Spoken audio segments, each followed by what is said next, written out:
Ils étaient deux, on aurait pu avoir deux invités, on aurait pu leur faire parler, mais... Il est Alice, là. Mon Dieu.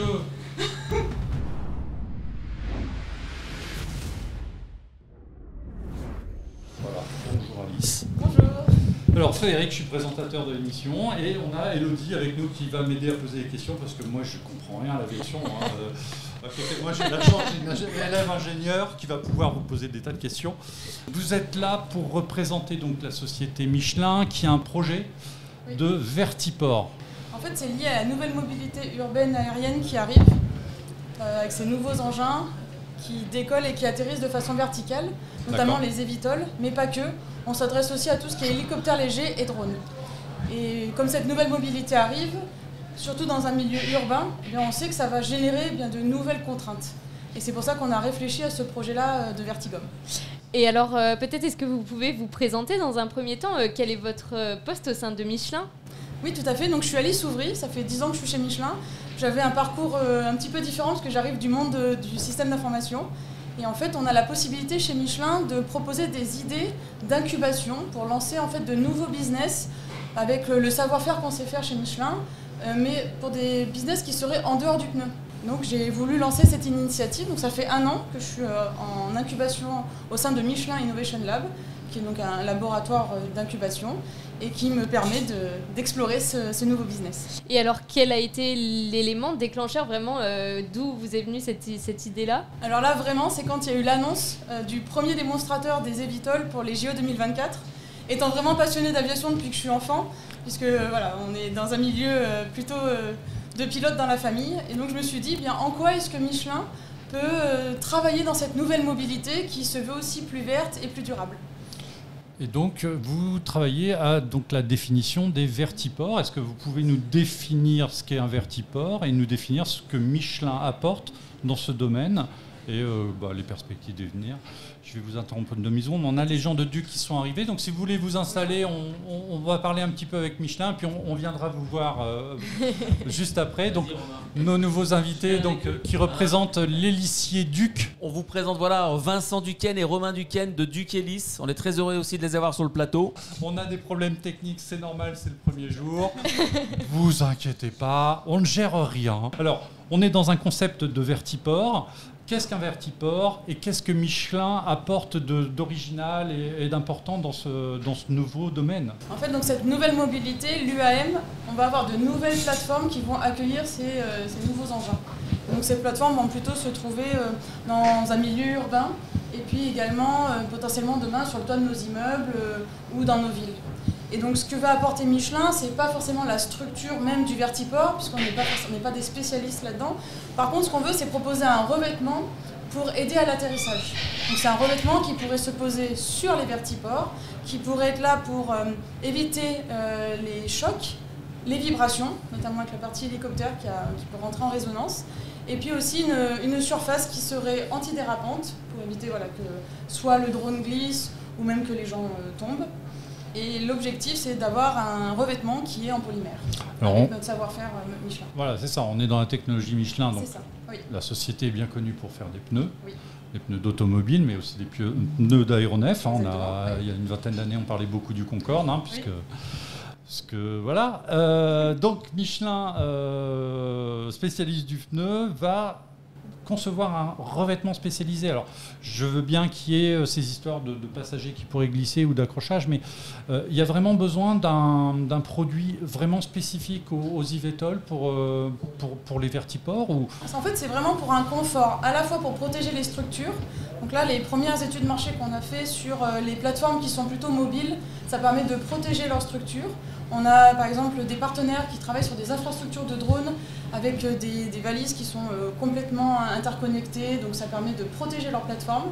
En même temps, ça permet d'éviter les rebonds, notamment pour les drones, et également qui râpent ou qui sortent de la plateforme. Et aussi, ce qui est important, c'est tout ce qui est absorption des chocs. Parce que demain, si ça arrive sur le toit de nos immeubles, je ne sais pas si vous avez déjà eu l'exemple, nous on a notre hôpital, on a l'hélicoptère qui se pose, et je peux vous dire que tout le monde dans l'hôpital est au courant que l'hélicoptère va se poser. Donc c'est aussi pour avoir un confort à la fois pour le pilote quand il va atterrir, pour le passager et puis pour les habitants de demain. On est sur une phase de test, de définition du produit. Vous êtes à quel... Où en est le projet Voilà, donc on est vraiment dans un mode très itératif. On avance régulièrement avec nos partenaires. Donc là, on a fait les premiers tests. On a sorti, donc c'est un système de dalles.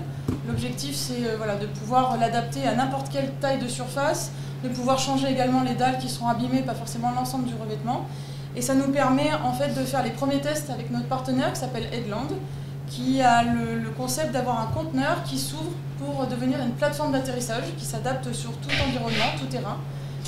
Et on a fait les premiers tests fin mai avec nos premières dalles. Alors voilà, le prototype va évoluer, mais en tout cas, les dalles que vous voyez sur les différentes photos, c'est... On va pas bien le voir parce que nos caméras ne sont pas spécialement bien positionnées. Et vous les réalisez où? Enfin, vous êtes basé où pour faire tout ça?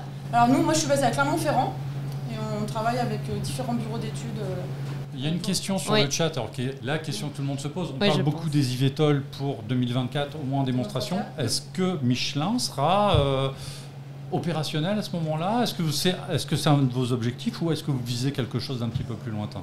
Alors notre objectif, c'est bien ça, c'est d'essayer de voir avec notre partenaire si on pourrait avoir notre plateforme pour les JO. Mais voilà, c'est encore un travail à faire, mais c'est notre but en tout cas. On va passer très rapidement. Non mais attendez, restez là, vous allez avoir encore plein de questions à poser. On a nos invités donc de l'Hélissier Duc qui sont présents. Alors, messieurs, il paraît que c'est votre première présence au Salon du Bourget en tant qu'exposant. Vous étiez là en tant que visiteur, vous aviez peut-être vos produits sur des stands, mais on m'a soufflé à l'oreille que c'était votre première présence. Alors, c'est votre première présence en tant qu'exposant, et le premier jour de votre première présence, vous faites la une du Daily Show. Oui. Bravo. C'est vrai qu'on démarre bien. C'est un démarrage sur les chapeaux de roue, ça. Alors, je présente très rapidement pour nos viewers qui ne sont pas familiers du Bourget, tous les jours, les magazines qui sont présents, Aviation Week, ici peut-être c'est Flight, ont des éditions quotidiennes pour présenter les grands événements du salon. Et donc ça s'est distribué le matin, tous les matins vous arrivez, vous avez votre magazine. Et faire la une de ce magasin le premier jour de l'ouverture, c'est une visibilité incroyable. Donc bravo d'être présent. Et vous êtes présent parce que vous allez équiper le Casio 330 qui a été révélé tout juste hier. Voilà. Alors, pourquoi on voulait le faire cette fois-ci? Parce qu'avant, on avait notre gamme d'hélices classique. D'abord du LEM, puis après d'avion. Donc on est monté en performance et en puissance d'avion. Et puis après, on est arrivé à fabriquer des rotors d'hélicoptères. Puis maintenant, on travaille énormément sur les eVTOL. Et là, maintenant, on s'est dit qu'il faut être présent au Bourget parce que c'était un nouveau marché pour nous. Et voilà, ça démarre bien. On était présent sur la première page de ce journal. Il y a eu l'annonce d'Embraer qui nous a sélectionnés pour leur très gros projet, un très gros contrat pour nous. Et on est en discussion avec beaucoup de sociétés qui fabriquent ce type de machine. Et pourquoi? Parce que ça fait quand même quelques années que l'on travaille sur des profils spécifiques pour des rotors de substantation et aussi pour des hélices de propulsion spécifiques pour ce type de machine. Donc là, on sentait qu'on était parfaitement prêt. Il fallait faire le projet cette année. Vous avez une spécificité, donc c'est les avions ultra légers, ces choses-là. Comment ça se passe? C'est les avionneurs qui viennent vous voir ou c'est vous qui allez proposer? Dans quel sens ça se fait cette collaboration? La collaboration, en fait, ça va dans les deux sens. Donc, on essaye d'être très présent, on a de la visibilité sur différents supports. Et après, soit on essaye sur des salons comme celui-là, bien sûr, on a une démarche d'aller voir nos clients, nos futurs clients en tout cas. Et aussi, on a des clients directement qui ont envie de travailler avec nous. Dans ce cas-là, ils viennent directement nous voir, quoi. Et alors, vous passez du monde de l'ULM à l'eVTOL, c'est quand même un gros challenge, non? Ça fait longtemps qu'on a envie de travailler. Alors, en développement, ça fait très longtemps qu'on travaille sur des programmes comme cela. Et on a une grosse envie de développer ce secteur-là. Après, on développe aussi depuis longtemps les pales d'hélico qui sortent qu'aujourd'hui et ça, on a des très très bons retours, donc on essaye de développer des choses qui marchent. Combien d'hélices Dux sont en service dans le monde actuellement sur les différents aéronefs, ULM, hélicoptères que vous avez équipés? Alors on a une gamme assez large maintenant pour la production d'hélices d'ULM, d'avions. Quand on a démarré, on était surtout sur des ULM. Maintenant, on est sur des avions beaucoup plus puissants, puisqu'on équipe des avions jusqu'à 320 chevaux sur des moteurs d'avions, enfin des Lycoming, des Continental, des Titan, voilà. Donc maintenant, on est sur l'aviation avec des moteurs beaucoup plus gros. Voilà. Donc notre gamme et nos différents systèmes, notre gamme s'élargit, quoi. Et ça représente combien d'hélices en service dans le monde aujourd'hui? On équipe 1500 avions par an. 1500 hélices par an? Par an, ouais, 1500 hélices par an, donc 1500 avions. Plus les hélicoptères, plus les VTOL, plus encore une partie que l'on appelle la recherche et développement, où on travaille sur des orbes de turboréacteurs. Donc en fait, on a différents secteurs. Maintenant, on a 4 grands secteurs dans l'entreprise, quoi. Alors juste pour revenir un petit peu sur cette question du challenge, quelles sont les grandes différences technologiques entre une hélice d'un ULM et une hélice pour un eVTOL? Les données d'entrée ne sont pas du tout les mêmes. Un avion, c'est une hélice tractive ou une hélice propulsive, donc c'est de la translation. Les VTOL, la partie la plus importante, ce sont les hélices de substantation, donc c'est comme un rotor. Donc c'est pas du tout le même principe. C'est toujours un profil qui porte sur de l'air, mais après, ça décolle et après, il y a le vent relatif par rapport qui travaille sur la tranche de la pale. Donc c'est un comportement complètement différent, quoi. Il se trouve qu'on travaille sur ces projets, qu'on est en collaboration avec des grandes écoles. Donc petit à petit, on a pu acquérir une expérience pour calculer les hélices, pour les concevoir. On fait ce qu'on appelle la CFD avec la mécanique des fluides, où on arrive à faire la conception, définir l'acoustique de la pale. On peut faire l'acoustique du profil au sol ou du profil installé, c'est-à-dire qu'on peut rajouter dans le programme les capots, différentes choses. Donc on a beaucoup évolué à ce niveau-là. Et maintenant, avec ces systèmes-là, on arrive à définir des rotors et aussi des hélices propulsives pour ce type de machine. On a une question justement de MLN 208. L'hélice ayant les mêmes principes qu'une aile, quel est votre regard sur l'évolution des hélices d'ici 50 ans? Souvent les gens nous disent, est-ce que vous arrivez à l'hélice parfaite? Ça, on en est loin. Le jour où l'hélice sera parfaite, toutes les hélices vont se ressembler, ce qui n'est pas le cas. Les 2 gros axes de développement aujourd'hui, c'est la consommation et le bruit. C'est ce que les gens demandent, c'est l'axe numéro 1. Après, ça n'empêche pas d'avoir de la performance. Donc en fait, il faut faire un mix de tout ça. Mais si vous faites une hélice performante qui fait du bruit, ça n'intéressera personne. Donc voilà, les axes prioritaires, bruit et consommation, et en essayant de l'associer au reste de performance que l'on attend. Je vais revenir un instant sur Michelin. Vous êtes aussi impliqué dans cette histoire des eVTOL. Donc, votre travail sur les infrastructures va se limiter simplement à ces revêtements, ou est-ce que vous pouvez envisager de fournir j'ai oublié le nom, mais les ports pour eVTOL, quelque chose de plus complet et d'aller un petit peu plus loin que seulement le revêtement au sol? Alors pour le moment, on se concentre vraiment sur le revêtement pour déjà voir quelle est vraiment notre plus-value, comment est-ce qu'on peut rentrer sur ce marché-là, et puis après on verra en fonction de l'intérêt et aussi des besoins qu'on pourra rencontrer. Vous êtes au début de la démarche? Oui. Simplement. Okay. Oui. Vous êtes présent donc sur le salon du Bourget. Est-ce qu'il y a un stand où on peut voir justement ces revêtements? Oui, je suis sur le stand de Michelin, au hall A2, et donc vous pouvez venir me rencontrer, venir voir le revêtement. J'ai un exemple de dalle à vous montrer. Alors c'est sûr, c'est pas le produit final, on a déjà bien travaillé là sur la géométrie, sur la forme, la partie antidérapant qu'on n'avait pas pour les premiers tests du mois de mai, mais c'est en train d'évoluer et on a une vision assez claire de où est-ce qu'on veut aller en tout cas. Et sur votre stand, chez Duc, qu'est-ce qu'on va voir? Vous pouvez voir toute notre gamme, donc de l'aviation légère jusqu'à nos modèles plus récents, type Tiger et Cobra, avec des formes beaucoup plus modernes. Et pas d'hélico, multicoptère, vraiment l'ensemble de la gamme, quoi. Et donc aujourd'hui, sur le projet de Michelin, vous avez déjà des potentiels futurs clients, des personnes qui manifestent déjà leur intérêt quant à ce projet-là? On a 2 partenaires avec qui on travaille. Donc le premier, c'est Headland, qui d'ailleurs propose son conteneur pour la première fois et qui a besoin en fait de notre revêtement. pour faire ça. Donc là, c'est plutôt une offre sur les évitols et hélicoptères légers, même si demain, ils vont faire des conteneurs plus petits, potentiellement pour des drones, voire plus grands. Voilà. Donc ça, c'est leur premier conteneur qui sort là. Et on a également un nouveau partenariat qui vient d'arriver, qui travaille vraiment sur l'infrastructure des drones, avec des valises intelligentes, et qui ont également besoin du revêtement pour protéger leurs valises et également le drone en lui-même. Je voulais juste rajouter quelque chose. Il y a beaucoup de similitudes entre le pneu et l'hélice. Oui. Ouais, énormément, Oui. parce que ça transmet la puissance. Alors pas sur un avion, parce que l'avion, les roues d'avion ne font que rouler. C'est pas eux qui entraînent l'avion. Mais entre des pneus de voiture et une hélice, il y a énormément de similitudes. C'est ce qui permet de transmettre la puissance. C'est ce qui permet le confort. Et c'est ce qui permet que ça s'use plus ou moins si l'hélice ou le pneu est bon. Donc il y a énormément de similitudes. Il y a une notion de rendement aussi qui rentre en compte. Quoi. Ouais. Et de bruit aussi. Il y a des pneus qui font du bruit et des pneus qui font pas de bruit. Donc on fait souvent le rapprochement pour expliquer aux gens qu'est-ce que c'est qu'une hélice. Je dis c'est le pneu sur un avion, quoi. Ça fait exactement le même boulot. D'ailleurs, on parlait de voiture, c'est des pneus Michelin sur la Renault Rafale. Non, parce que c'était le grand événement d'hier. On y revient 2 secondes. Non, c'est pas encore des pneus Michelin, c'est pas. Je sais pas. On ira enquêter sur place.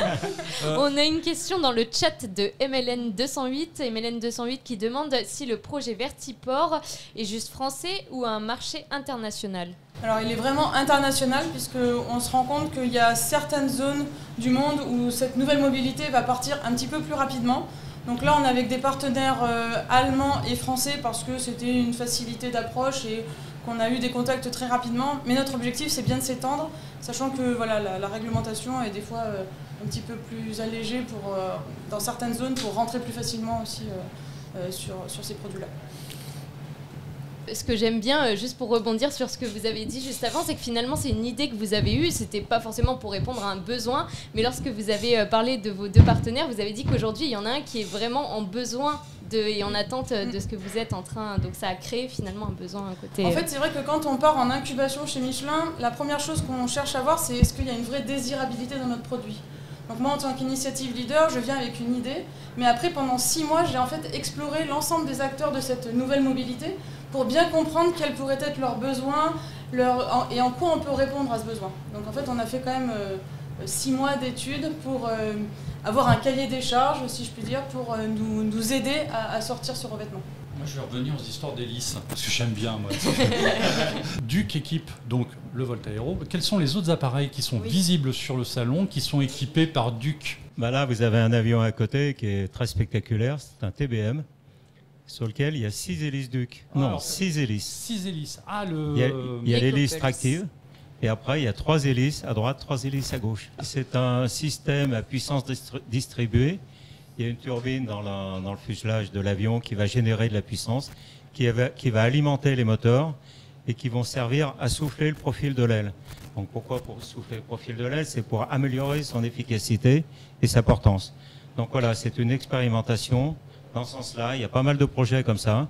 Et là, réellement, pour Duc, c'est la première fois qu'on équipe un avion aussi gros. Ah oui. Équiper un TBM, c'est quand on même parle du projet EcoPulse. Donc voilà, ravi de voir l'avion ici. Après, on équipe, on voit pas mal d'hélices Duc. Quand vous êtes sur le grand stand de chez Safran, vous voyez une hélice Duc. On est aussi présent chez Akira, une société avec laquelle on collabore sur différents domaines, sur différents programmes. On a parlé déjà de différents programmes de VTOL, mais on est très présent sur ces différents programmes. Aujourd'hui, on a à peu près une dizaine de programmes sur lesquels on travaille, et certains qui sont très avancés, quoi. Et voilà, et comme je vous le disais, Embraer, qui est un très gros projet, a annoncé c'est vrai qu'on a officiellement que Alors ça, c'est l'aboutissement. Alors oui, on revient. Donc c'est l'information qui est tombée hier. Embraer a sélectionné les hélices Duc pour équiper son eVTOL, donc qui s'appelle l'EVE, EVE. Donc ça, c'est une information qui est assez capitale parce qu'on est sur une entreprise qui n'est pas française, qui a des visions internationales assez larges. Ils ont choisi l'hélice française, l'hélice Duc, et ils l'ont annoncé donc hier Alors vous êtes donc maintenant partenaire majeur de ce programme. Alors qu'est-ce que ça change pour vous? Qu'est-ce que ça apporte et qu'est-ce que ça change? Déjà, ça change que ça fait 2 ans qu'on travaille sur le sujet. C'est annoncé aujourd'hui, mais ça fait pas quelques semaines qu'on y travaille.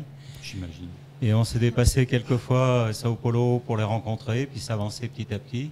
On a su les convaincre, on a su leur démontrer qu'on avait les compétences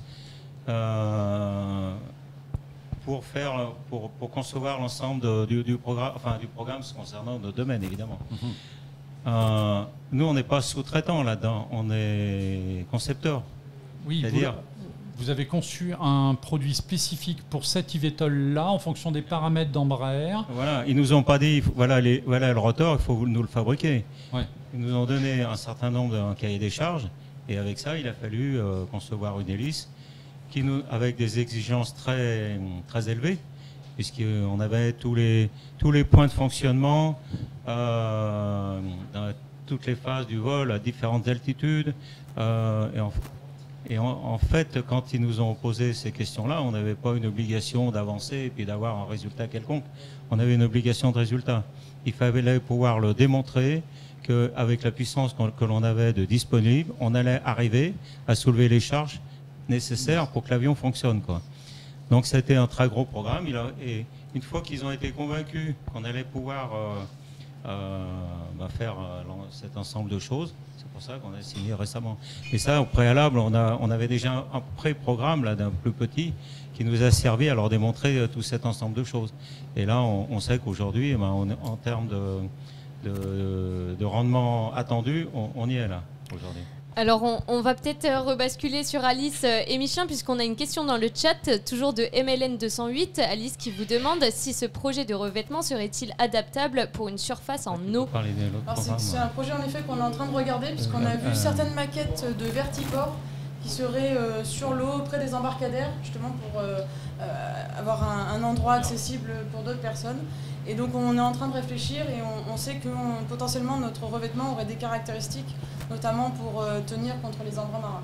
Alors c'est vous qui avez eu cette idée de projet, mais aujourd'hui est-ce que vous avez monté une équipe ou vous êtes toujours toute seule? Alors j'ai été aidée d'un business développeur pour m'aider vraiment sur la partie exploration du marché. Actuellement je suis toute seule, mais voilà, je vais recruter au sein de Michelin pour enrichir l'équipe. Et je suis également aidée en interne par une équipe technique pour travailler sur le revêtement. Et alors, moi, c'était une des premières fois que j'entendais parler de Vertiport. Je ne sais pas toi, Frédéric, mais est-ce que vous avez des concurrents aujourd'hui sur le marché national ou international? On n'a pas encore identifié de concurrents, on va dire, sur cette partie-là, parce que notre revêtement, avec les caractéristiques qu'on nous a demandées, c'est qu'il est léger et pas très épais. Parce qu'on avait des contraintes, notamment pour les vertiports qui seront mobiles, les plateformes qui seront mobiles, pour qu'elles soient facilement transportables. Donc c'est là où on se différencie par rapport à d'autres revêtements qui pourraient absorber les chocs. On va revenir un petit peu à Duc. On joue mais c'est ça qui est sympa. On a la chance d'avoir des invités. Alors c'est vrai que c'est des sujets qui sont un petit peu difficiles, mais on a de bonnes questions sur le chat. Là, une qui va s'adresser donc à Duc. Sur le Cassio de Voltaero, l'hélice à 5 pales est très travaillée. Ça, c'est une spécificité des hélices Duc, qui ont des formes absolument extraordinaires. C'est presque des éléments de décoration, hein, quelquefois, on va se demander. Vous faites le développement en interne. Combien d'ingénieurs avez-vous et quels sont vos moyens de développement et d'essai? Alors, on a un bureau d'études actuellement de 3 ingénieurs qui s'enrichit d'un 4e ingénieur là, qui va arriver dans quelques semaines, plus Romain et moi aussi, où on travaille sur les idées de départ, sur la conception. Et voilà. Donc, on va être 4, il va y avoir 6 personnes qui travaillent sur les études en amont, quoi. C'est des équipes relativement restreintes. Vous êtes vous-même aérodynamicien ou c'est parti de choses empiriques pour construire cet empire Duc? Alors, ça a terriblement changé en quelques années. Quand j'ai démarré il y a 25 ans, pour se concevoir une hélice, on ressentait les choses plus qu'on ne les calculait pas. C'était, pour dire les choses, il y avait beaucoup de ressenti de pifomètre et un tout petit peu de calcul. C'était 95% de ressenti et réellement 5% de calcul. Et là, maintenant, les choses se sont totalement inversées, puisque maintenant, avec les nouveaux logiciels, la mécanique des fluides, avant que l'hélice sorte, on la comprend tellement que le jour où elle sort réellement, on n'est pas vraiment surpris. Vous avez, vous avez des moyens informatiques Pour de simuler une soufflerie, par exemple, en amont avant de construire l'hélice pour connaître son rendement. Oui, c'est très étonnant, mais on arrive à faire beaucoup de choses par calcul. On voit même du mapping color, on voit comment elle va travailler, les tourbillons, et l'acoustique est vraiment... On s'accapare le produit, mais réellement, avant de le voir voler. Et le jour où on construit réellement l'hélice, on n'est pas surpris, on la connaît tellement. Et après, il y a quand même une grande phase qui est capitale, quoi. C'est le jour où on la met sur un avion et on vole, quoi. Et là, il y a très peu de temps, là, on vient donc de sortir une nouvelle gamme qui s'appelle la Tiger, avec la forme, puisque de Voltairo, puisque maintenant, il y a deux types de Tiger, il y a le profil 1 et 2. Et donc on a déjà testé en vol la Tiger 1 sur une machine tractive très performante, très rapide. Et là on a eu des performances complètement exceptionnelles, quoi. Par rapport à nos modèles précédents, on a augmenté tous les paramètres de vol. C'est très impressionnant.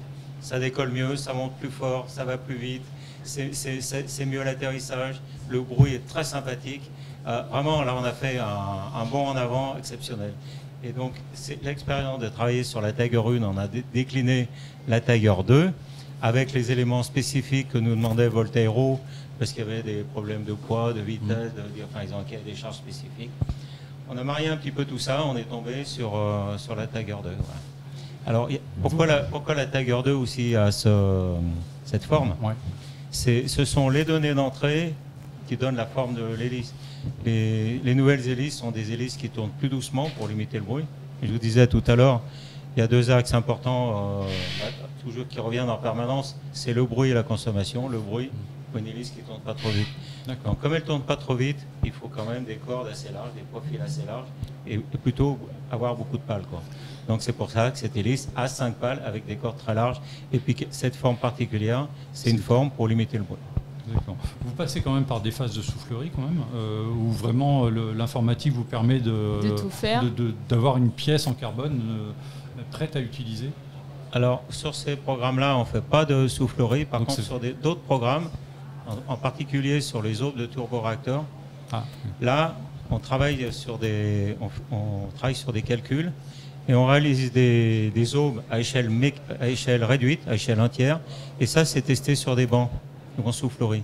Donc en fait, c'est pas directement cette forme-là, mais ce qu'on acquiert, l'expérience qu'on peut acquérir avec ces développements, ça va nous servir directement pour nos produits propres. Alors Alice, on a deux questions. Alors un commentaire et une question. Un commentaire de Full Glider qui vous dit: Alice, j'ai l'impression qu'au sein de Michelin, vous travaillez un peu comme chez Duc Hélice, en petit nombre, sur un projet très ouvert et très en amont de la commercialisation. Oui, c'est vraiment le but de Michelin Innovation Lab, c'est de tenter d'explorer de nouveaux territoires tout en utilisant notre savoir-faire. Et aujourd'hui, vous travaillez à temps plein sur ce projet? Oui, je suis dédiée sur ce projet depuis 1 an. Une question de MLN 208 qui vous demande si, selon vous, votre projet pourrait-il intéresser l'armée? Alors on en est convaincu parce qu'en fait notre partenaire Headland, avec qui on travaille sur la partie plateforme mobile, a déjà exploré ce marché-là et la partie militaire est intéressée pour avoir ces conteneurs et donc notre revêtement par-dessus. Est-ce que ces revêtements, parce qu'on va parler de revêtements spécifiques, sont spécifiques donc pour les eVTOL, mais est-ce que les exploitants d'hélicoptères, par exemple, pourraient en bénéficier quelque part? Oui, exactement. En fait, on a fait les tests avec les hélicoptères au mois de mai, parce que les eVTOL, on n'a pas encore la possibilité de tester. Et on sait que l'hélicoptère est le plus contraignant de l'ensemble de ces engins en termes de vibration et de fréquence. Donc c'est pour ça qu'on se dit, si notre revêtement est capable de recevoir un hélicoptère, on est quasiment sûr que les eVTOL pourront atterrir sans problème. Et peut-être dernière question, on verra. Est-ce qu'au sein de Michelin, il y a en dehors de ces histoires vertiports et de revêtements, est-ce qu'il y a d'autres projets qui sont liés aux eVTOL actuellement, ou c'est le seul et la priorité absolue de Michelin? Alors, au sein de l'incubation, on a à peu près 10 incubations en cours qui touchent vraiment des domaines très divers et variés. Par contre, c'est la première initiative qui touche le monde aérien. Et quelles sont les grandes difficultés de ce type de projet? La grande difficulté, c'est d'être le plus agile possible, parce que voilà, quand on est dans un grand groupe, c'est de pouvoir faire des petites pièces, de vraiment itérer. Donc l'agilité, c'est quelque chose qu'on travaille et qu'on améliore de jour en jour, et également de trouver des sponsors pour pouvoir poursuivre notre aventure. On n'avait pas prévu quelque chose pour poser des questions à nos invités. Tu sais pas où c'est ? Le chapeau à questions. On pourrait peut-être commencer. Oh, j'étais pas au courant. Non, on dit pas tout. Attends, tu crois qu'il va parler de la tondeuse tout à l'heure ? Alors en attendant que le chapeau à questions arrive, on a MLN 208 qui nous dit allez, dernière question pour les hélissiers, que devient l'hélice en bois ? L'hélice en bois, il ne faut pas trop dénigrer parce que le bois c'est un des premiers composites, il y a de la fibre, il y a de la résine. Donc on n'a pas l'habitude de se moquer des hélices en bois parce que c'est ce qui permet de démarrer l'aviation.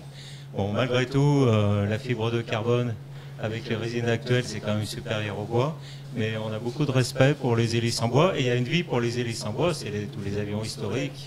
On ne va pas mettre une hélice en carbone sur un avion ancien, c'est pas possible. Il faudrait le peindre de la bonne couleur. Voilà.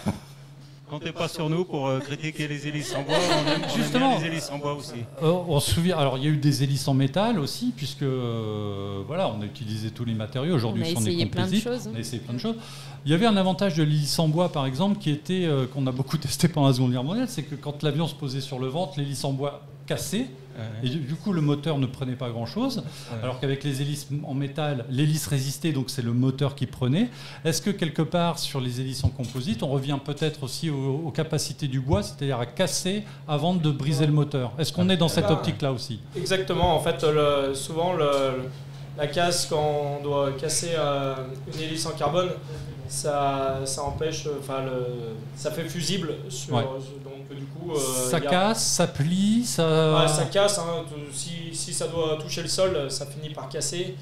Et du coup, ça évite d'avoir de gros problèmes sur son moteur. La plupart du temps, normalement, il y a quand même une vérification à faire, mais... Oui, non, on va quand même... Non, on est dans l'aviation, on est sérieux, on fait les choses prudemment. Alors, c'est pas un chapeau à question, c'est une casquette à question, et pas des moindres. Oui, on avait un gros problème de récipient. Ah oui, voilà.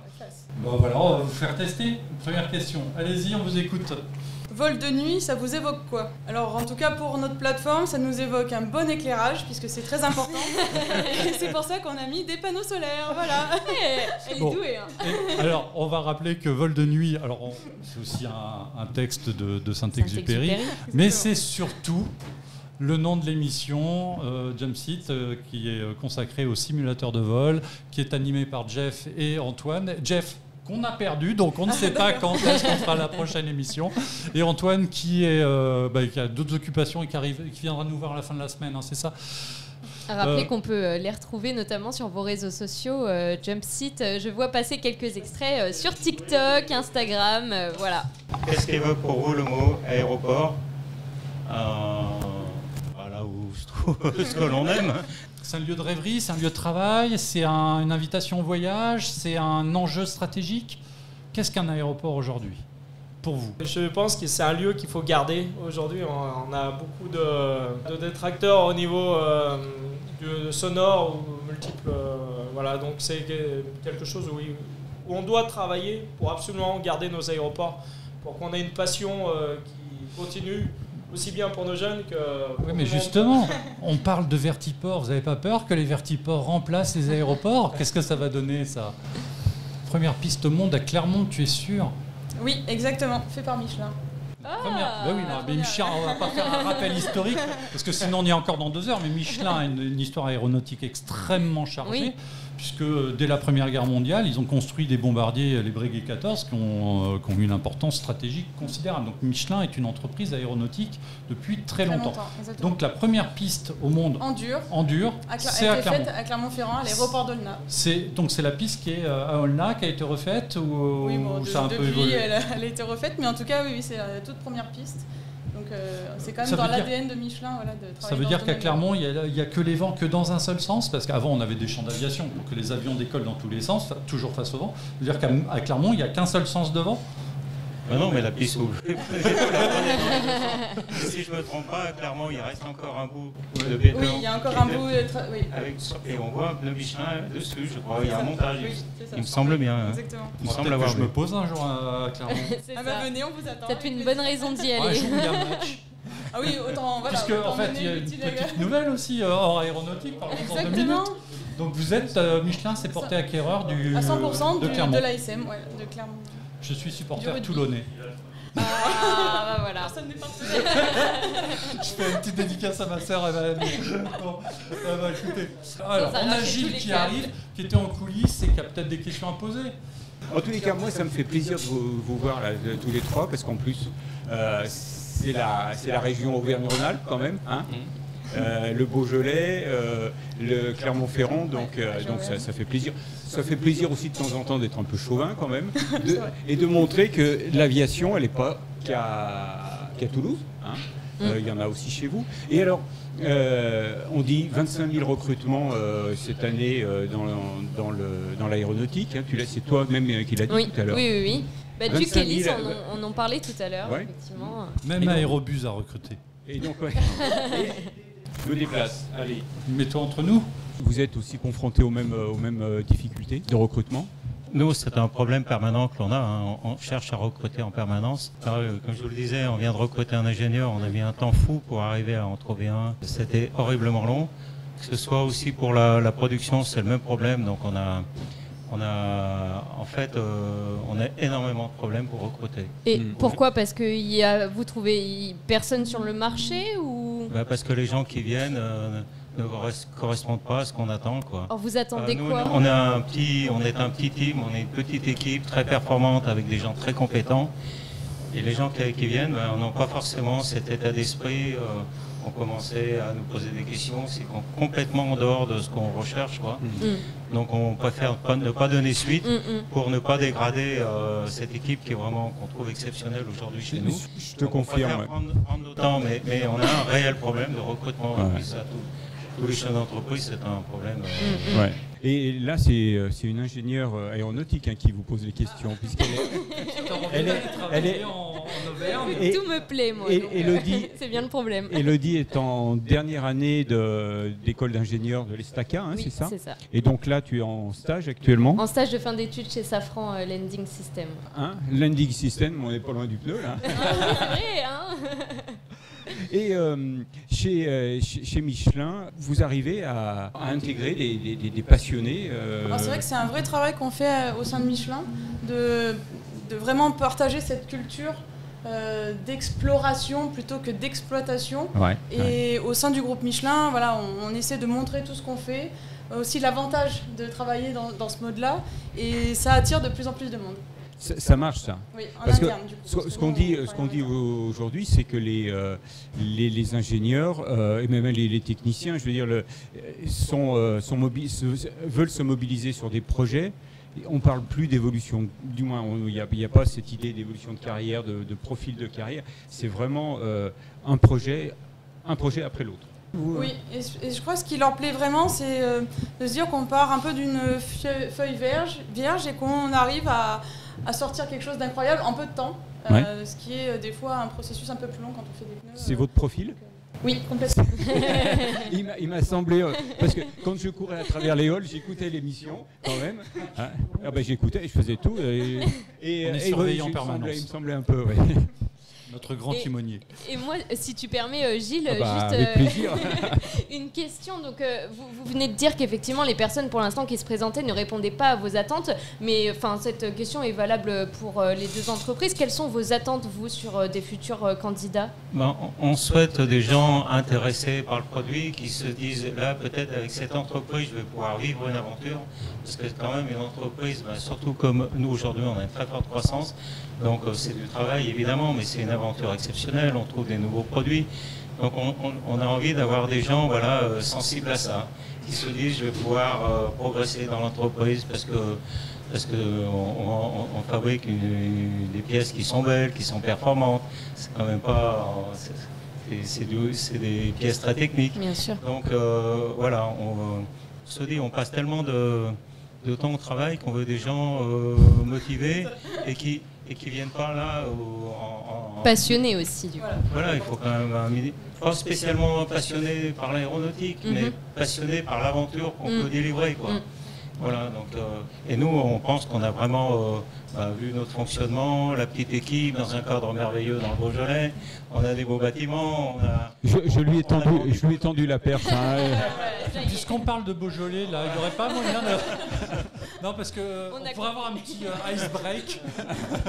Non, pas au Beaujolais, à l'eau, s'il vous plaît, s'il y aurait moyen d'avoir un petit peu d'eau. Voilà, on va doubler nos bureaux, on a agrandi de 400 mètres carrés nos bureaux, donc voilà. Oui, en plus, des choses qui sont mises en place pour pouvoir Après, on essaye aussi que tout le monde travaille dans un cadre agréable, et voilà, il faut... Mais je pense qu'il y a moyen chez nous de faire une belle carrière, et donc vous avez on n'est pas là pour dire que tous les... Voilà, il y a des gens qui sont compétents, qui ont toutes ces qualités-là, il faut les trouver, ça prend un peu de temps. Vous avez combien de postes à pourvoir actuellement chez Duc, par exemple? Vous attendez des CV là, du Bourget sur quel genre de profil? Passer l'annonce, c'est le moment. Entre 3 et 5, je dirais, suivant... Et quel genre de profil? Un peu tout type, en fait. Voilà, il y a aussi bien, on cherche des ingénieurs. En fait, une des principales qualités qu'il faut avoir, c'est la motivation. Mais quel profil après, c'est ingénieur, aussi technicien supérieur, voilà. Et puis en production, un petit peu à tous les niveaux. En fait, aujourd'hui, quand on voit un candidat intéressant, on va le mettre, on regarde ses capacités, ses qualités, on dit tiens, ce gars-là, on le verra bien à tel endroit. D'accord. Donc on n'a pas forcément un poste comme on croit assez vite.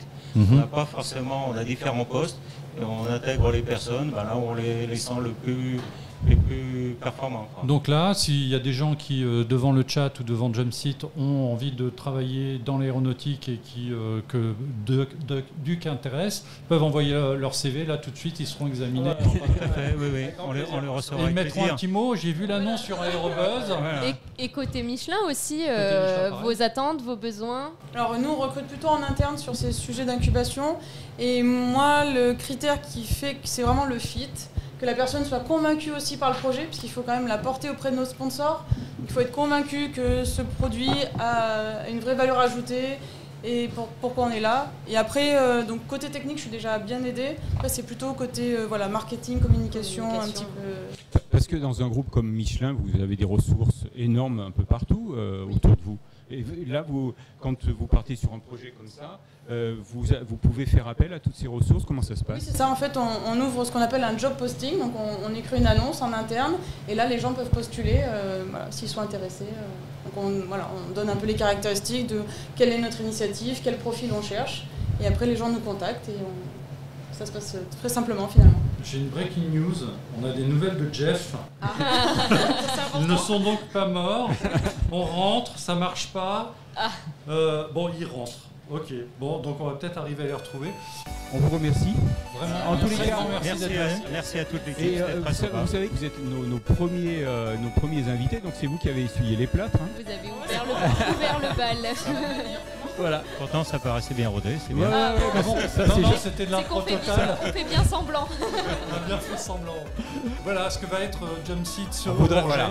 Tout au Un long de la mélange semaine. de problèmes techniques, d'invités sympas, d'animateurs qui font n'importe quoi, le rédacteur en chef présent qui nous a enchaînés à la table. On peut sortir, n'oubliez pas, venez nous libérer.